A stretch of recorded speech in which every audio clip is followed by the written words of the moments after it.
Salut les traders! Alors aujourd'hui, je vais vous parler de deux concepts qui peuvent vraiment changer votre trading. Donc c'est deux concepts qui s'imbriquent l'un dans l'autre. Il s'agit du win rate et du ratio. Ratio donc risque-récompense. Ce qu'on appelle le RR souvent. Si vous nous voyez parler sur le Discord ou autre, c'est qu'on parle de RR, c'est le ratio risque-récompense. Et ça va un petit peu quand même avec le win rate. En fait, si vous avez déjà demandé pourquoi certains traders sont rentables, même en ayant tort plus souvent que raison, en faisant plus de stop que de profit, en fait, la réponse, elle est là, tout simplement. Et comme d'autres traders vont beaucoup avoir raison, mais finalement vont être à l'équilibre, voire en perte. Alors rapidement, je vous invite à mettre un petit pouce bleu et à vous abonner à la chaîne. Ça me motive à faire de nouvelles vidéos comme ça qui vous expliquent un peu le trading. Alors, le win rate, tout simplement, c'est le pourcentage de trades gagnants. C'est-à-dire que si vous prenez 10 positions, vous faites 10 trades, et que vous en avez 4 gagnantes, et ben le win rate, il est de 40%. Tout simplement. Maintenant, ça ne garantit pas forcément une rentabilité. Parce que c'est là que vient le ratio, le RR risque-récompense. Si vous risquez 100 € par trade, et que vous avez 300 de récompense, là on va avoir ce qu'on appelle un ratio de 1 pour 3. C'est-à-dire que je risque 100 € ou 1 € ou 10 €, peu importe. Si j'ai une récompense de 300, 3 ou 30, c'est-à-dire que pour 1 € de perte, j'ai 3 € de récompense, j'aurai toujours un ratio de 1 pour 3. Voilà, pour chaque euro risqué, on vise 3 € de gain. Donc pour 100 € risqués, on vise 300 € de gain. Donc ce qui nous donne un petit tableau intéressant, que j'ai vu ailleurs, c'est pas moi qui l'ai inventé.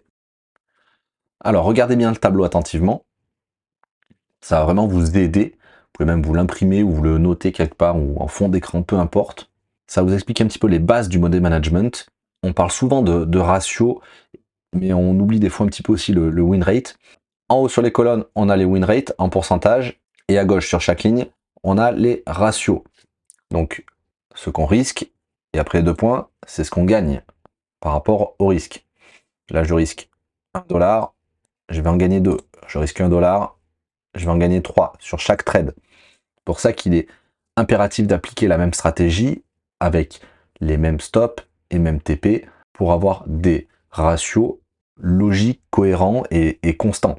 Donc tout à l'heure dans notre exemple, on avait un win rate de 40%, donc c'est-à-dire qu'on a plus d'un trade sur 2 qui est perdant, mais c'est pas un problème. Et c'est là où ça devient important et de bien se le rappeler. On peut enchaîner, on peut faire des stops, perdre de l'argent, une fois, 2 fois, 3 fois, 4 fois. On peut perdre jusqu'à 20 trades d'affilée. Alors sur les propres firmes, en fonction du risque, ça peut être un peu compliqué, parce qu'on a quand même des drawdowns à respecter. Mais si vous perdez 20 trades d'affilée, mais que derrière, vous en gagnez 8, vous avez toujours un win rate de 40%.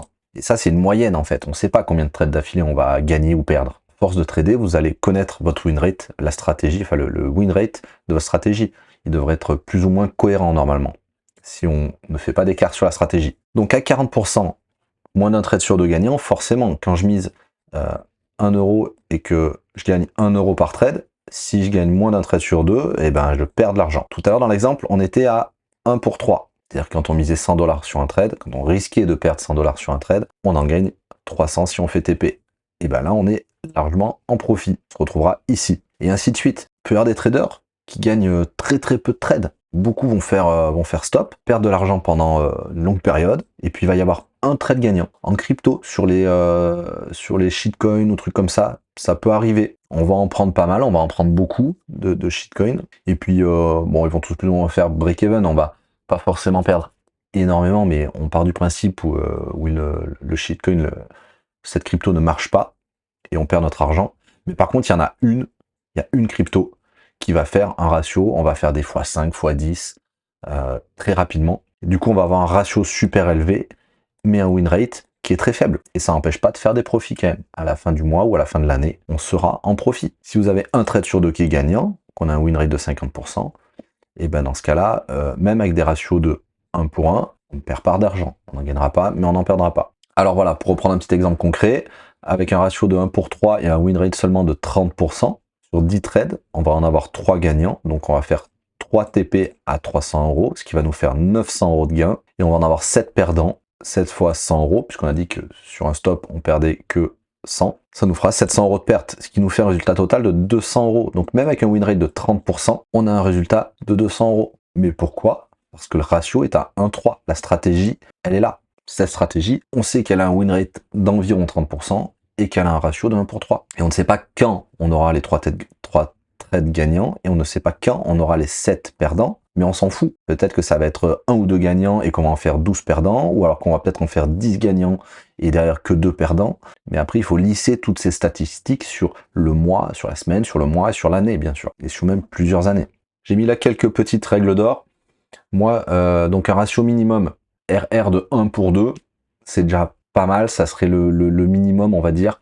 On peut avoir du 1 pour 1 sur du scalping, où des fois on a des win rates un peu plus élevés et on veut faire, on veut vite encaisser, donc forcément on va avoir des ratios peut-être que de 1 pour 1, mais déjà 1 pour 2 en scalping, même moi j'ai du 1 pour 3 souvent, mais ça m'arrive de bloquer 1 pour 2. Journal de trading. Alors pour ma part, on va pas se mentir, moi j'ai du mal à tenir un journal de trading, c'est un truc de fou, mais franchement il faut le faire, il faut s'y tenir, il faut noter tous les trades. À une époque, je notais même sur un calepin les trades avec les émotions, est-ce qu'on est de bonne humeur, est-ce qu'on a bien dormi, et tout ça. Ça nous permet aussi d'éviter de temps en temps, quand on revient ou quand on voit qu'on a mal dormi plusieurs fois d'affilée, qu'on trade mal, bah, la fois on a mal dormi, quand on l'écrit, on se dit bon bah en fait aujourd'hui je vais pas trader, laisse tomber. Bon, ça c'est un petit plus à côté.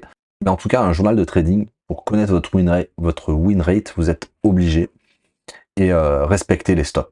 Et en fait, c'est la discipline de la stratégie. Donc un petit conseil, ne changez pas de stratégie trop souvent, ne pas ignorer les stops et ne pas surtrader quand ça marche bien. Si on enchaîne les take profit, on a tendance à vouloir en faire trop. Et forcément, bah, le win rate nous rattrape, hein. Si la stratégie c'est 50% de trades gagnants et 50% de trades perdants, on va enchaîner 10, 15, 20, peut-être 30 trades gagnants, il y en aura forcément des perdants. C'est obligé, c'est statistique. Le trading, c'est pas une question de prédire l'avenir, c'est une question de mathématiques et de discipline. J'espère que vous avez bien compris.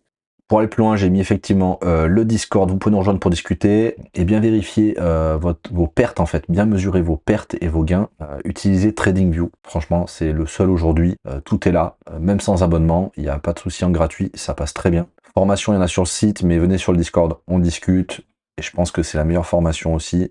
N'oubliez pas de liker, commenter, partager la vidéo, et je vous dis à très vite pour les prochains conseils ou astuces.